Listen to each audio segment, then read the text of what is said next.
name is Haley and this is the House for Hosting. Welcome back to my channel. Today is day 6 of Vlogmas, and today I'm going to be showing you how to create your own wooden door hangers for your doors.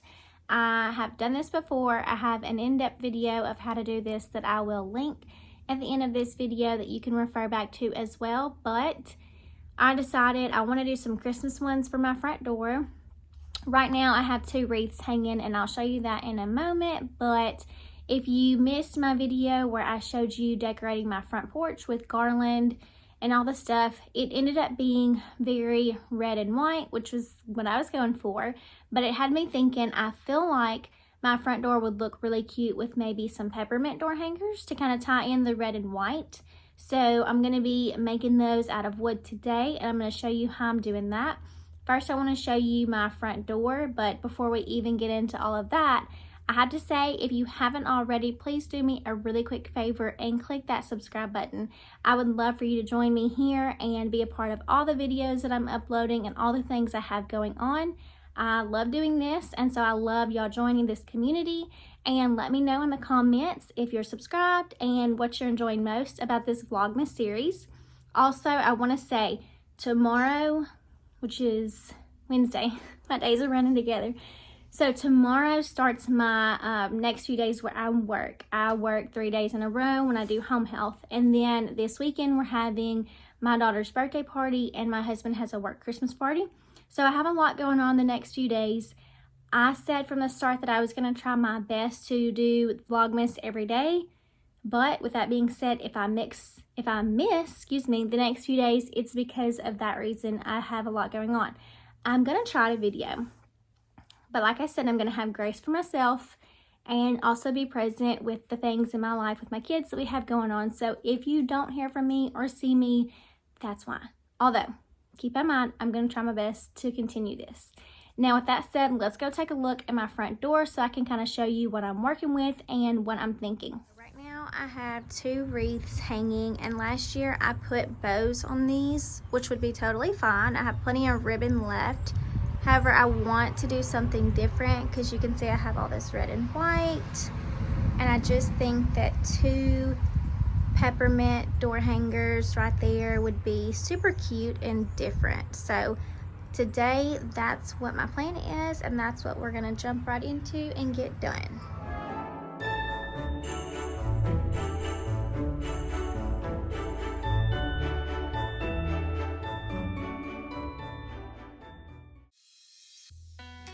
To create these door hangers, I use a thin plywood that can be purchased from Lowe's or Home Depot, and I create the design that I want to do either using a poster board, or I actually had a little bit of that brown paper left over from my Thanksgiving kids table that I created, so I just kind of laid that out and I hand drew out my design.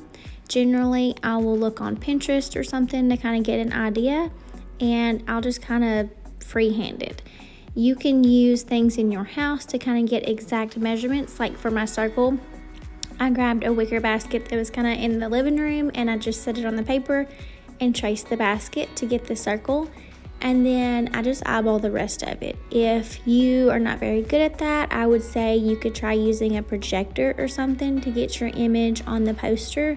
But I would definitely start with creating a template on the poster and then trace that onto your wood. Now for cutting it out of the wood, I'm using a skill saw, which again can be purchased from Lowe's or Home Depot. I actually have a link of the products that I use when I create my door hangers that I'll have in the description of this video. But once I have the design traced on the wood, I just go through and use my skill saw very carefully to cut out the design. And then once it's all cut out, you can sand the edges and it'll be ready to be painted.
for painting, I just use the cheap acrylic paints that can be purchased from Walmart or Hobby Lobby.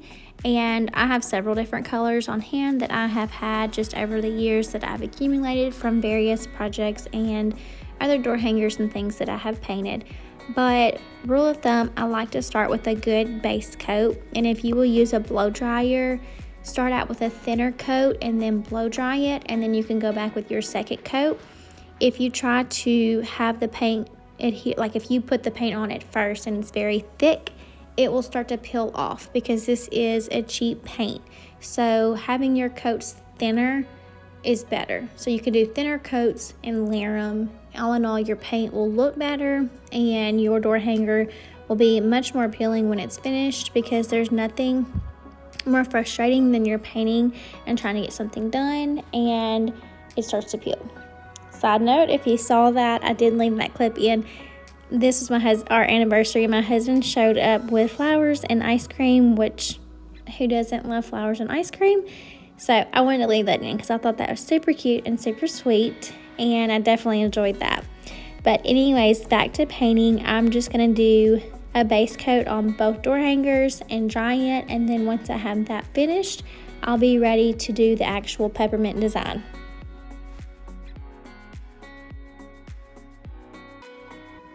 To create my peppermint design, again, I pulled a picture off of Pinterest and I kind of freehanded it.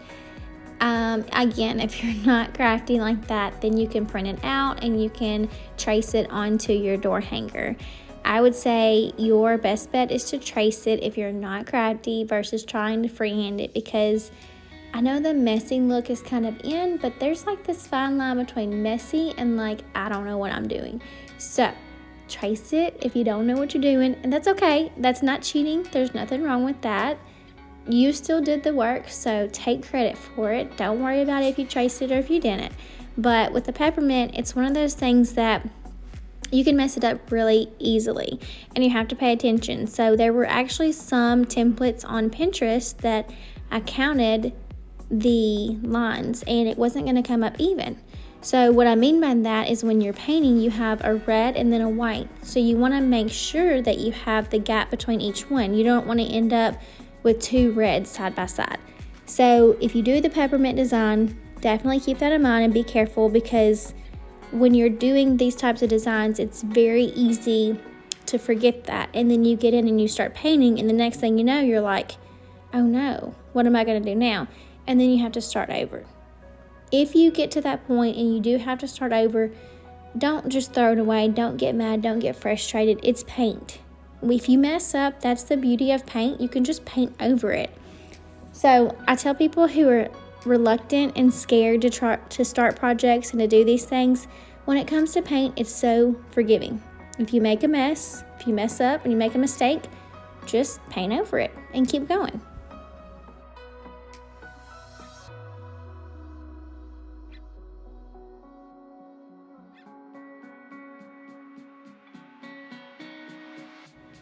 Now, anytime I'm doing door hangers, this is the point that I love the most.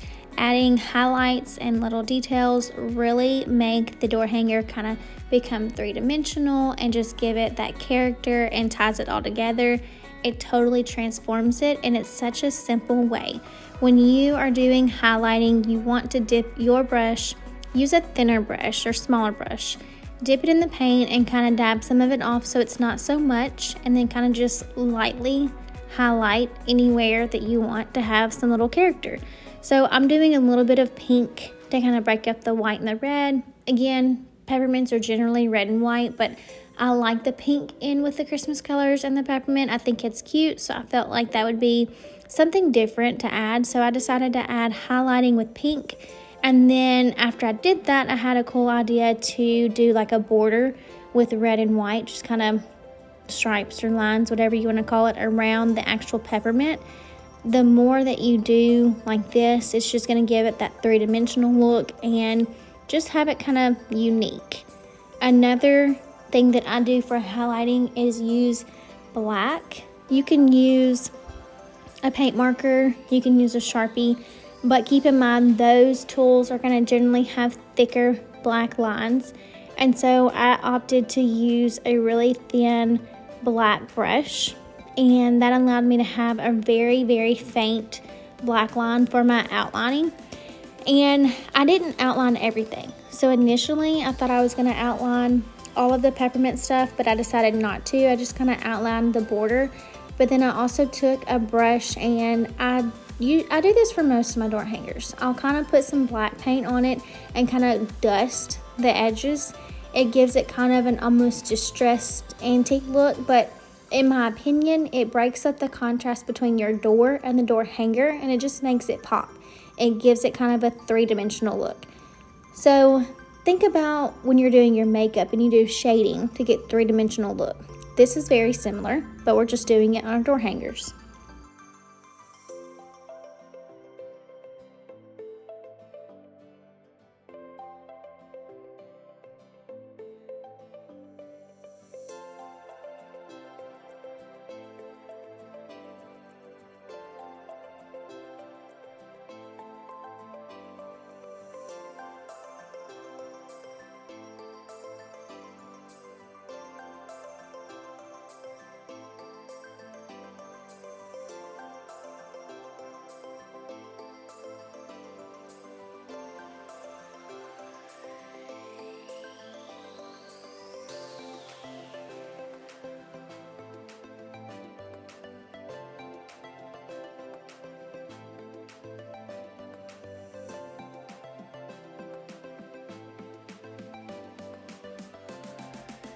Once my door hanger is done and fully painted, then it's ready for me to attach a hanger so that I can hang it on my door.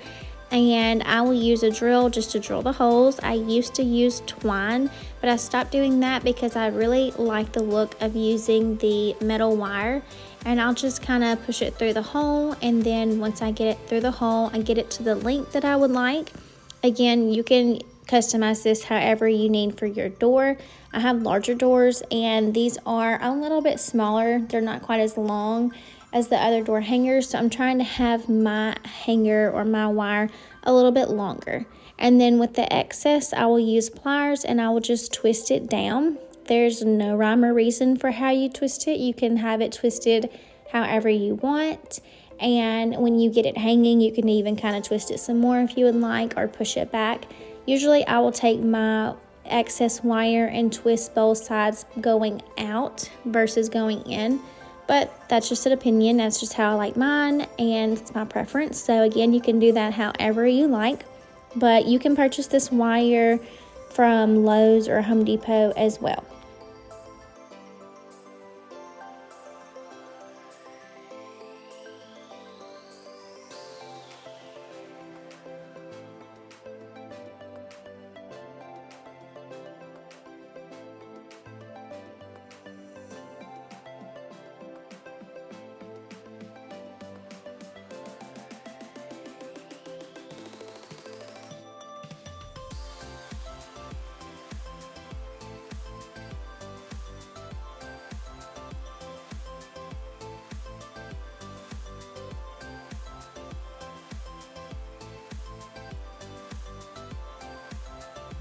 It's finally time. I can hang the door hangers on my doors, and so I just took down the wreaths and hung them. As you can see, my door hangers kind of stuck out a little bit, and I really didn't want them flopping in the wind. So another hack is use command strips, like the sticky portion of it, and stick it to the back of your door hangers and then stick it to the door. Again, command strips are not supposed to do harm, and I've done this before and they haven't damaged my door. So try that out if you put these on your doors and you have troubles with them flying in the wind. I love how it turned out. I added some bows just for a pop of extra color, but I really like this. I think it ties in the red and the white from the garland and the trees, and it's just super cute and it's different. Very Christmassy still, but very different. Let me know what y'all think. All in all, I really like how the door hangers turned out. I think they are different and cute, and it ties in the red and white. I hope that you have liked this video and enjoyed it. If you try to make your own door hangers, please let me know, because I want to see and hear about it too. Let me know in the comments if you have any other ideas or things you want to see on this Vlogmas special. And if you haven't already, do not forget, please hit that subscribe button. But until next time, this is all I got today. So I'll see y'all later. Bye guys.